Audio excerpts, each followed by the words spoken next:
I'm Darius McDermott from Fund Caliber, and I'm delighted to be joined by Alex Ross, who is the elite rated manager of the Premier Miton Pan-European Property Fund. Good morning, Alex. Good morning, Darius.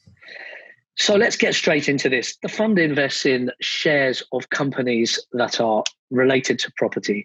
Can you give us a bit more detail here? What type of companies would they be? Is that house builders or what type of property company?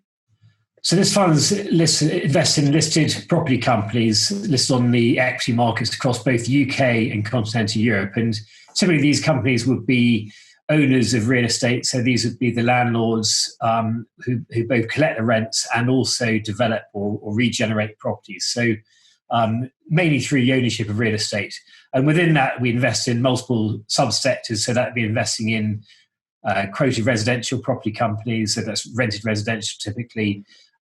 Office companies, logistics companies, some elements of retail, and also some of the alternative sectors such as healthcare companies as well. So multiple diversification within that. And I think just the other point being is the benefits of investing in stock market listed companies, which we do rather than investing in physical property companies, is the liquidity you have. So these are stock market listed equities. So it means that we can move very quickly between UK, continental Europe, or between residential, offices, retail, for example, according to where we see the best returns from those particular subsectors. Plus the diversification benefits you get and the transparency cost, of course, of equity listed investments. Now, I noticed that your largest country weighting is Germany. Tell us a little bit about that, because I think culturally they are more of a renting society than a house ownership society. Tell us a bit about that. Yes, indeed. So most of our exposure in Germany is through the residential market. And we've been big fans of German residential for a long time, and we continue to see a very positive outlook for this subset. And the key reasons being why we like German residential, why we're so constructive on it, is it hits the three key requirements we look for investments in terms of supply, demand, and affordability. And if you look at those three elements, supply is very low of residential housing in Germany. And mainly reason being is that, for example, most of the residential housing that we invest in is valued materially below its replacement cost. And what that means, of course, is very difficult for developers to build new products at the same sort of rental level. So it just means there's very little new supply coming on, which means you've got a very resilient income from that. And then I think you also look at the demand side of things. There's more household formations than in Germany. Young people want to be in Germany, move to Germany, so you see net migration still towards Germany. And the affordability is still very good as well. So we see an ongoing rental growth market there. And indeed, one of the reasons we particularly like Germany in this type of environment is you go back to 2007, 2009, and we still saw rental growth in that market because rents are regulated. So you just get a very smooth steady uplift. Market. Exactly. Unlike in the UK, for example, where you have a much more volatile rental market. So it's a very stable income, and that gives good visibility to our income. We've had a tremendously interesting year for all asset classes, and property is no different. And I see you've got about a quarter of the fund invested in offices. How's your view on offices, given the newfound working from home culture that we've all had to adapt to in 2020? Yeah, it's obviously a subset which is seeing huge debate in terms of the outlook going forward. And we think that working from home is going to be very much entrenched in working practices going forward. We think that there's going to be significantly less office space required going forward. So, for example, we think there's probably going to be less, perhaps 10 to 20% less office space required overall, which theoretically should mean a very weak office market. But we think you've got to be incredibly bottom up in terms of your analysis of the office market today, because we think there's going to be huge divergence between the different type of offices and how they will perform in rents. So just for example, we think that you split the grade B and the grade A market. So the poorer quality old office buildings. So this would be your generic office space, banks of rows of workstations, typically in older office buildings. We think there's going to be very low demand for that. We think there'll be a flight to quality. We think that perhaps a lot of corporates will want to have less space but focus on better quality space. So we think they'll want to take energy efficient buildings with good amenities, close to transport hubs, which of course then facilitate a flexible workforce where they can come in on typically a 2, 3 or 4 day week working practice, whichever works between the employer and the employee.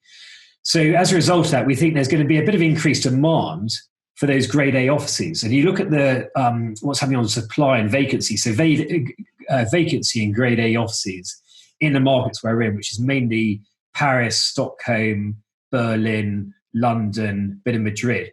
Grade A vacancy, those best-in-class buildings, is around. It's typically around its record low levels, at around about 3 to 5%. And of course, very few people are going to build new office buildings today. So we think there's going to be an interesting bounce back in recovery in those markets. And the nice thing about investing in the stock market is that we can access those best-in-class office buildings today at material discounts to their current asset values.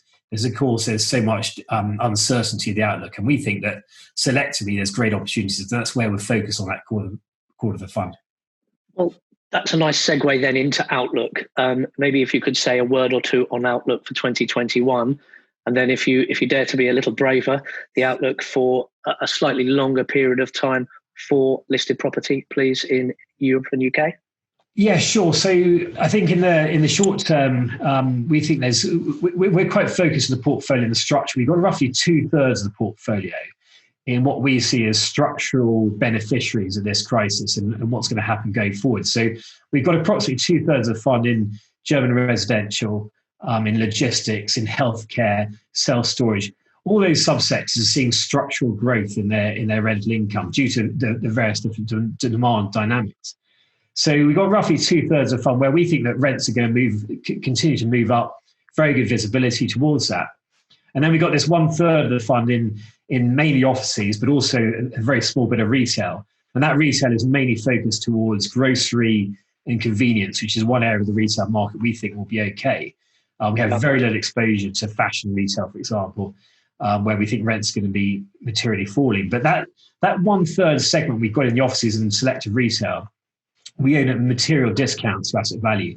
And we think as the market normalizes and we see a return to the utilization of office space, for example, we think that there's good scope for recovery. So we've got structural growth 2/3, 1/3 in recovery prospect vehicles selectively, which we think there's going to be a good outcome to. And of course, we must not forget the other reason to own property as an asset class, whether listed or whatever, is of course the income and the dividend. The dividend on your fund has actually held up quite nicely at around sort of 3%. How's that managed to happen in a year where you would have thought rents were challenged for landlords and rental holidays and all those sorts of things? That's really quite a good result for people in your fund. Yeah, it's a good point because you look at that, as you rightly point out, the key fundamental of real estate is income. And whilst we look for capital growth as well from a lot of real estate, that income is good quality buildings we invest in. So these are sort of the leading residential, the leading logistics assets. So the Amazon warehouses, for example, last mile logistics warehouses for those smaller parcels to be delivered. Incredibly strong demand for those assets. So we've seen good dividend delivery from all those companies through the crisis.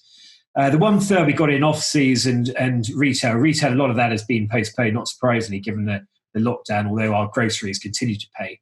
But the 1/3 in offices as well, which we think that the income on that is going to be highly sustainable, mainly because we're focused on those leading grade A offices in those major cities, which are let to major corporates. Now, that is contracted income. And while some of the dividends might have been deferred for those office buildings, we think there's good prospects for that income to come through in the following year. So, it comes back to the fact that, if you're investing in good quality real estate, good quality tenants, and that all comes through in our intensive investment process, that income is pretty secure. And ultimately, that's what makes us constructive on the outlook, because if you look at the environment we're heading into as a result of this crisis, interest rates expectations can likely to be lower for longer. Yeah. At the same time, if this vaccine does come through successfully, we should see some economic growth going forward. And that is an incredibly attractive outlook for real estate, despite the sentiment towards the sector. Because, of course, if you've got low interest rates and an improving economy, that should see dividend growth and therefore lead for good performance going forward. Alex, thank you very much for a run through on listed property, both in the UK and Europe. That was really interesting. Thank you very much. Thank you for your time, Darius. For more information on the Premier Miton Pan-European Property Share Fund, please do visit fundcalibre.com.